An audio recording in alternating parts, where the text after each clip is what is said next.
सही सबूत होना चाहिए, और अगर उन्होंने सबूत पाया है तो जरूर उस पर एक्शन लेना चाहिए। लेकिन कहा जा रहा है चुनाव के समय इस समय टाइमिंग को लेकर सवाल खड़े हो रहे हैं कि टाइम देख के बैन किया है, पहले कर देते तो शायद कई खतरे जो देखिए, आम जनता को सुरक्षा चाहिए, पर आम जनता ये पीएफआई हो डीएफआई हो इस सब से उनको मतलब नहीं, वो तो सुरक्षित रहना चाहते हैं। और अगर इतने दिन ये हो रहा था तो मेरा प्रश्न है, आप क्या कर रहे थे? ये साल भर में तो उत्पन्न पैदा नहीं हुई। सर, पीएफआई बोला जा रहा है कि रजिस्टर्ड संस्था है और आरएसएस वो तो रजिस्टर्ड भी नहीं है, उसको लेके कई संगठन वो कर रहे हैं। देखो, ये बात है कि ये नई संस्था नहीं है, पुरानी है, तो क्या उनको जो सबूत हैं क्या अभी मिले? अगर ये पहले से चल रही थी और ये आतंकवादी संस्थाओं से जुड़ी हुई थी तो आप इतने साल क्या कर रहे थे? सर, उनके पॉलिटिकल विंग है एसडीपीआई, जैसे मध्य प्रदेश में कई जगह कॉर्पोरेट कार्य थे, वो जीते भी हैं। नीमच में 3 एसडीपीआई के लोग पार्षद बने हुए हैं। देखिए, जहाँ तक पार्षद की बात है ये मैं नहीं जानता, पर ये जानता हूँ कि जिस तरह इन्होंने फर्जी केस लगाए पूरे जनपद चुनाव में, जिला परिषद चुनाव में, पैसा का उपयोग किया, प्रशासन का उपयोग किया, ये तो खुलेआम हुआ है, ये तो बात छिपी नहीं है। किस तरह डराया, धमकाया, हर जगह खरीदा। ये अगर जनता इनके साथ होती तो इन सब चीज़ों की आवश्यकता नहीं पड़ती। जब किसी को एहसास होता है कि हमारे साथ जनता नहीं बची, हमारे साथ अब केवल पुलिस, पैसा, प्रशासन बचा है, दबाव बचा है, छिपाना बचा है, तब ये परिस्थिति पैदा होती है। आपको लगता है कि चुनाव की वजह से ये टाइमिंग चुनी गई, वो चुनाव की वजह से मैं नहीं जानता अगर सबूत, क्योंकि इसकी क्या इन्वेस्टिगेशन रिपोर्ट है ये तो उन्होंने पब्लिक करी नहीं कि कौन सी संस्थाएं हैं जो जुड़ी हुई हैं आतंकवादी संस्थाओं के साथ। सर,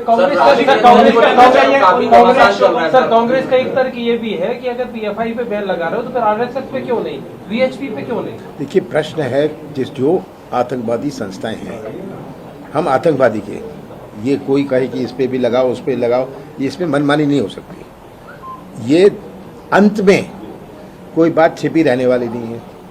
ये जो उन्होंने इन्वेस्टिगेशन करी है ये सामने आएगी।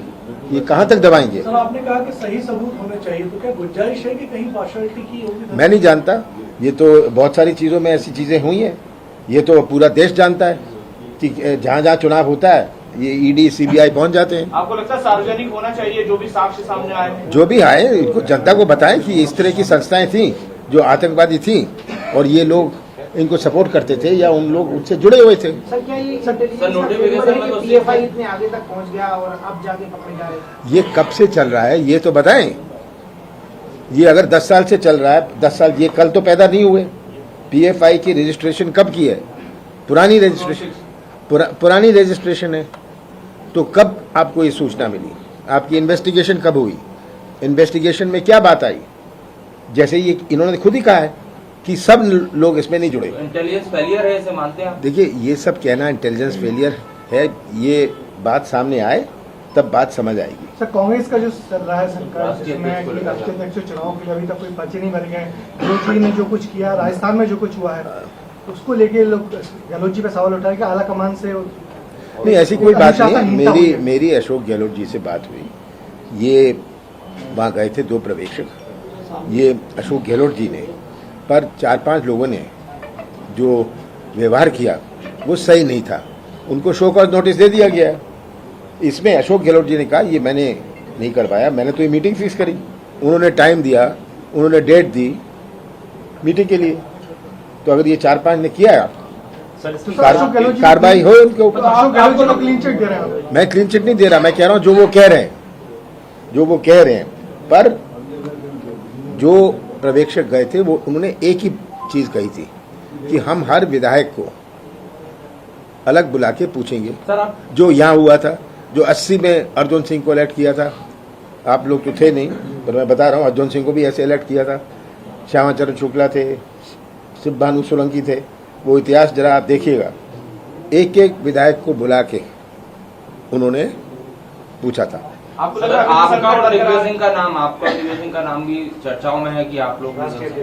देखिए, मैंने पहले कहा था, मैं दिल्ली गया था, मैंने कांग्रेस अध्यक्ष सोनिया जी से कहा कि मैं मध्य प्रदेश नहीं छोड़ूंगा, 12 महीने बचे हैं, मैं ये जिम्मेदारी, क्योंकि मेरा ध्यान मध्य प्रदेश से हट जाएगा कि सब जगह अभी गुजरात और हिमाचल का चुनाव है, उसके बाद और पूरी हर प्रदेश की रणनीति बनाऊं, तो मध्य प्रदेश से मैं अपना ध्यान नहीं मोड़ना चाहता हूं। सर तो दिग्विजय सिंह आपकी क्या एक ऑप्शन हो सकता है? अब दिग्विजय सिंह से पूछिए वो इच्छुक है या नहीं इच्छुक, मेरे से क्यों पूछ रहे हैं? लोग मतलब ये कह रहे हैं कि आप लोग कह रहे हैं तो लोग बहुत सारी बातें कह रहे आप हैं। योग्य मानते हो? नहीं, मेरा योग्य नहीं मानने का प्रश्न नहीं है। दिग्विजय सिंह से आप ये प्रश्न पूछ लीजिए कि अब वो इच्छुक है या नहीं। सर लोग कह रहे हैं कि ऐसी अनुशासनहीनता कांग्रेस आलाकमान के सामने अनुशासनहीनता 3-4 लोगों की हुई, ये तो शो कॉज नोटिस दिया गया है और वो पर्यवेक्षक ने आके रिपोर्ट दी है सोनिया जी को। तो वो कहते हैं मैंने मीटिंग बुलाई, अशोक गहलोत तो कहते हैं मैंने मीटिंग बुलाई, मैंने टाइम फिक्स किया, विधायक लगभग सब मेरे साथ थे। तो आप अलग पूछो साथ साथ पूछो, मुझे तो अच्छा ही है कि सब मेरे पक्ष में ही बोलेंगे, तो मैं क्यों इसमें अड़चन डालता। सर मतलब ये भी कहा जाता है कि सचिन को रोकने के लिए सिंधिया के साथ जो हुआ वही सचिन के साथ वहाँ हो रहा है। देखिए सिंधिया के साथ क्या हुआ था यहाँ, मतलब जो बात मतलब वो कह रहे हैं कि जैसे वहाँ नई लीडरशिप को आगे नहीं आते थे।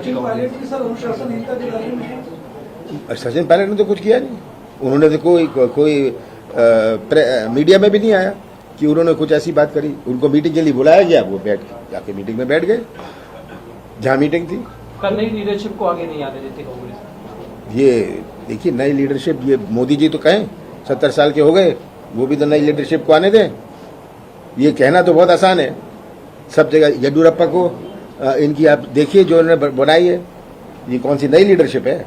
आप इस समस्या का हल कहाँ देखते हैं? राजस्थान में जो वहाँ बहुत चल रही है। देखिए मैं कल आया भोपाल, दिल्ली से मैं गया था परसों, कल आया भोपाल से पहुंचते ही मैं होशंगाबाद चला गया।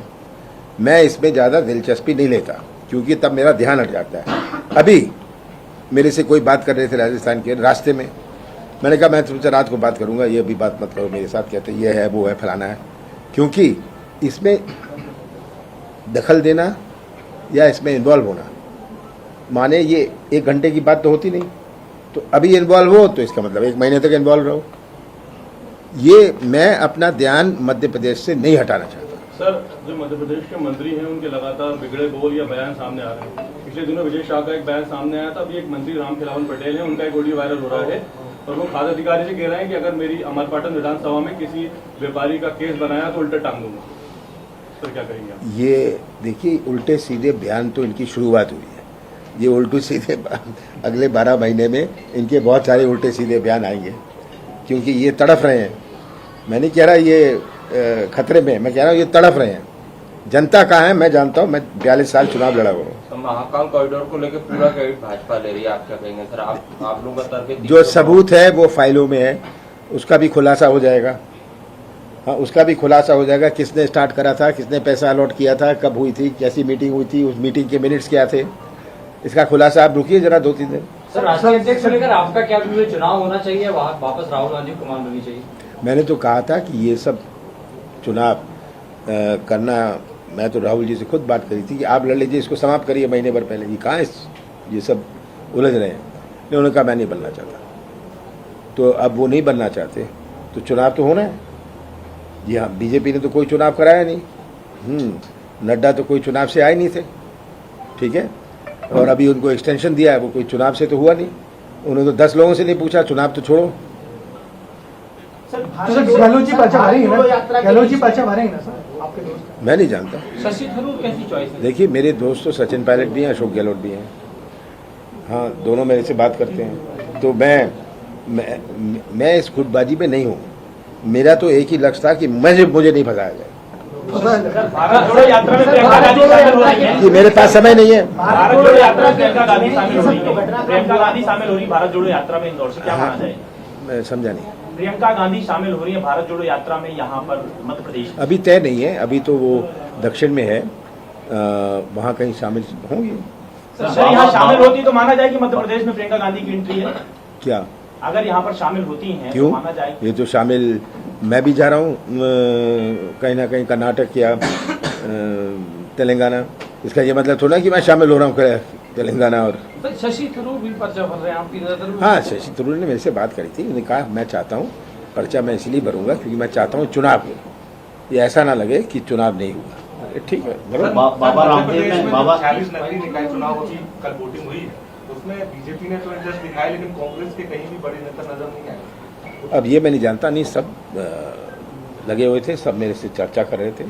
देखो बेसिकली पुलिस, पैसा, प्रशासन, दबाव, इसकी दुकान बंद करा दो, हाँ इसको नोटिस दे दो चुनाव के पहले, ये सब करने की क्या जरूरत। सर ये मानना है कि मेन फोकस विधानसभा चुनाव पर है, निकाय चुनाव पर? हमारा फोकस हर चुनाव में है और विधानसभा चुनाव में तो पूरा फोकस है। सर भारत जोड़ो यात्रा के दौरान जो राजस्थान का घटनाक्रम हुआ, उससे कहीं ना कहीं ये सवाल उठ रहे हैं कि जो भावी अध्यक्ष थे वो अपनी राज्य की स्थिति को नहीं संभाल पाए, इसको आप कैसे देखते हैं? किसकी स्थिति? भारत जोड़ो यात्रा भी चल रही है और जैसा घटनाक्रम राजस्थान में बना कि जो भावी अध्यक्ष बनने जा रहे थे उनके बारे में ये कहा जा रहा है कि अपने स्टेट को नहीं संभाल पाए, तो इसको आप कैसे देखते हैं? देखिए इसका भारत जोड़ो यात्रा से क्या संबंध है? वो एक राज्य की स्थिति है जहाँ लोगों को 3-4 तो लोग ही थे जो ये कर रहे थे, और तो कोई थे नहीं। ये तो नहीं है कि 80 विधायक बैठ गए थे, ऐसी तो कोई बात थी नहीं। इसकी ज़्यादा पब्लिसिटी हो गई बस, और वो 3-4 जिन्होंने किया उनको नोटिस दे दिया गया। क्या आप अशोक गहलोत जी अध्यक्ष बनेंगे?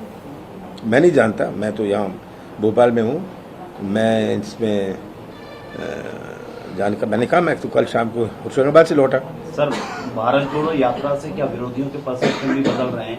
बाबा रामदेव ने कहा है कि राहुल गांधी की जो भारत जोड़ो यात्रा है वो रिवाइवल है कांग्रेस का, और उन लोगों का सपना टूटेगा जो सपना देख रहे थे कि कांग्रेस में दोबारा। ये बाबा रामदेव को देखिए, भारत जोड़ो यात्रा तो बहुत सफल रही है और ये सफल रहेगी। आज जनता में आक्रोश है। ये मीडिया की राजनीति से जनता प्रभावित नहीं होने वाली। जनता बहुत समझदार हो गई है। जनता को आज आप ये मीडिया के माध्यम से समझाने की कोशिश करिए। बेरोजगारी की बात तो करेंगे नहीं, किसानों की बात तो करेंगे नहीं, छोटे व्यापारी की बात तो करेंगे नहीं। ये कुछ ना कुछ ऐसा मुद्दा ले आएंगे, सोचते हैं कि जनता का ध्यान जहाँ जो उन्होंने 2019 में मुड़ा था, फिर से ये ध्यान मुड़ जाएगा। आप नीतीश से जाके बात करिए। सर आप किसको देखना चाहते हैं राष्ट्रीय अध्यक्ष? मैं जो इलेक्ट हो जाए, मैं अपने आप को नहीं देखना चाहता। चलो।